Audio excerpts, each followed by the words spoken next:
Well, many thanks for watching. This is Breakfast Central on News Central. Don't forget to follow us on all our social media handles. We are at News Central TV on Instagram and on Facebook. And if you're outside Nigeria, feel free to head to Twitter and tweet at us. Now, let's take a look at the stories from the front page this morning, starting with the Citizen in Tanzania as the first paper we are taking this morning. So we can have that right now on the screen for you. So Citizen in Tanzania, that's our first paper this morning right here on Breakfast Central. And the Citizen is all about what the president is saying. Samia says we'll continue to borrow prudently. That is the main story right here. Now, the head of state says the government will not be discouraged from borrowing, but will seek more concessional loans from development partners to fund strategic projects, including construction of the standard gauge railway. That's on page 2. Now, you can see this picture here. It says President Samia Suluhu Hassan witnesses the signing by Tanzania Railway Corporation and the Turkish construction firm,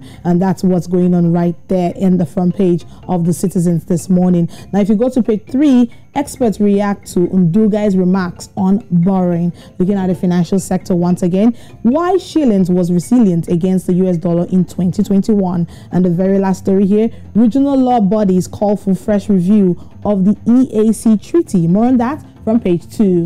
Right, we can go to West Africa, shall we? Nigeria with the Punch this morning. Very, very holiday, Christmassy, it says. Well, on the front page, there's a lot of pictures there. I'm saying I'm going to start with that one. So you have fund seekers at the Olusegun Obasanjo Presidential Library at Belkuta and the Johnson Jakonde Tinubu Park in Alausa, Ikeja on the front pages here. So lots of fun seekers reveling with families and friends and children, just having fun and taking all those rides during the Xmas Christmas break, which was public holidays on Monday and Tuesday in Nigeria. So good one for them. Also on the front page, 2023 elections, electronic transmission of results.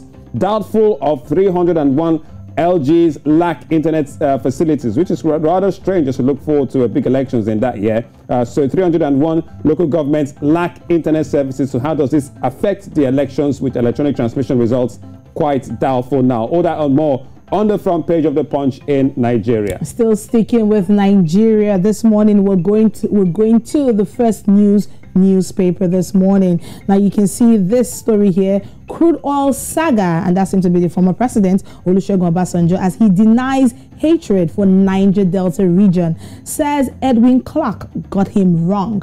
Ex-president still insists region can lay claim to oil wealth. There's more details from the First News this morning. Fire destroys multi-millionaire properties in Ebonyi. A very sad one. And you can see this other picture here. It's talking about festival. Nasarawa hunters flaunt fresh dead wild animals. There's more on that from the First News this morning. IPOP sponsors are all over the world. This is coming from Ima Powerful. Really? Well, more on that from the First News. And we can go to Zimbabwe with the Newsday newspaper there in Zimbabwe, Newsday.